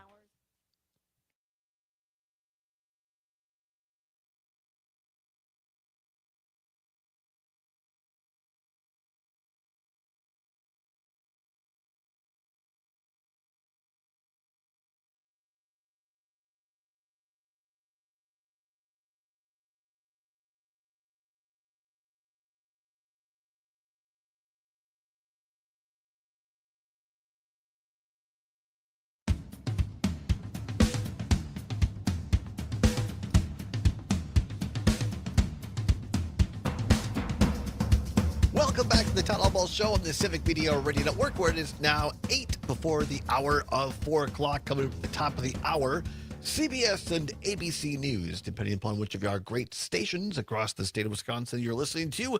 A weather update. Yes, it's going to be a bit soggy the next 24 hours-ish or so. Some heavy rains overnight in part of Wisconsin. Be aware of that. But then it is going to clear off, sunny skies in the 60s, maybe low 70s by Sunday over the weekend.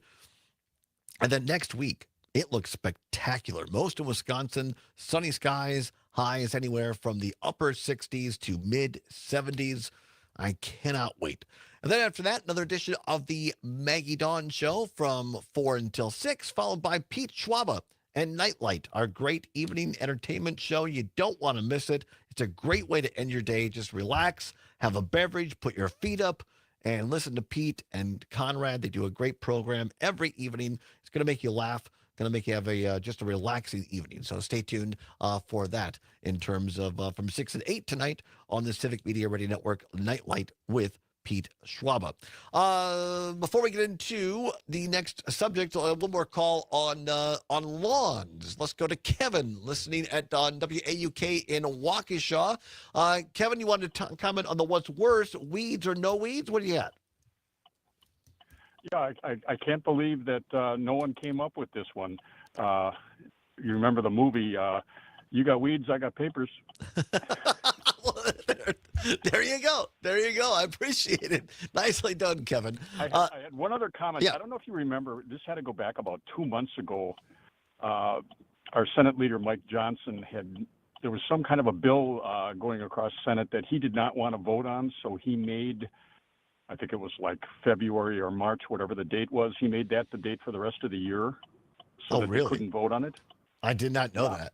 And it kind of slipped between, and nobody ever brought this up ever again. And I can't believe that nobody made an issue out of that. I'll have to look but I was into thinking in the line of that, couldn't I make April 14th the last day of the year and then just refuse to pay my taxes?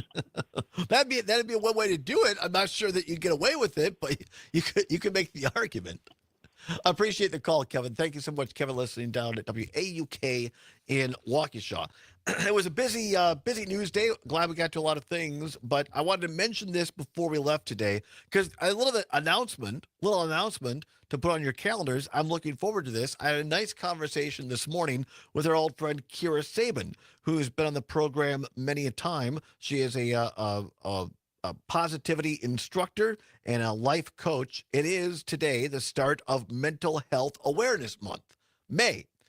And so I was talking to Kira and I said, I really want to do something. So what we came up with, not this coming Tuesday, but the following Tuesday, May 13th, she is going to be on this show for 3 consecutive Tuesdays. And we are going to do a 3-show series over the course of 3 weeks on mental health. And this is her idea, and she said this much better than I'm going to be able to say back to you. I said, Kira, that's it. You hit it. And what we're going to try to focus on, we're kind of putting the details together, is a series talking about how we as Wisconsinites, not as Democrats, Republicans, how can we as Wisconsinites focus on reconnecting with our communities and our friends and neighbors and helping our mental health that way. Because as she's talked about in this program before, so much of our mental health is connected to loneliness and the fact that we're not connected to people. We've been too much on our devices. And she said, a lot of the people that go on my social medias and write crap, she used a different word, but she said that write crap on there are just people who are angry and lonely. And that we as Wisconsinites, we as Americans, have to get back to connecting with our communities. That will help us be more cheerful. That will help our mental health. We're going to go into, over the next couple of, we'll start maybe tomorrow, but I want to go into this more next week, and we're going to talk about with Kira. A great article in ProPublica, and it's entitled, Utah Farmers Signed Up for Federally Funded Therapy, Then the Money Stopped. And I know we spent time on this last year. I know that Pam Yonke at the Midwest Farm Report has talked about this. But one of the undertold stories, under-talked about stories, and I'll put part of the blame on that, the guy who's talking, me, we have not spent enough time talking about the mental health of America's farmers and America's ag workers and those in rural parts of Wisconsin. This story in ProPublica focuses on Utah.